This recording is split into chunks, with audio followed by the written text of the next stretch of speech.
Hey everybody, this is just a quick video to help you if you have a Samsung dryer and you're getting a DF error. So what is it and how to get rid of it? So the DF error is a door circuit error.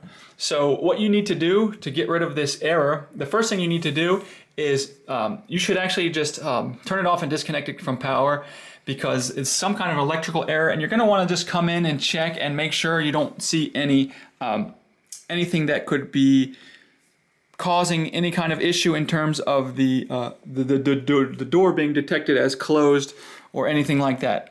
If there's any wires that look like they're disconnected or anything like that. So once you've done that, the next thing you can do is just to try to do a hard reset on the machine, which is just to disconnect it from power for 30 seconds to a minute. And that means either unplug it from the wall or turn it off at the circuit breaker so that it has no power at all.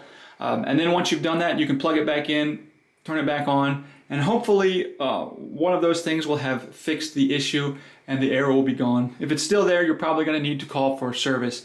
But anyways, I hope this video helped. Thanks a lot for watching. Have a great day.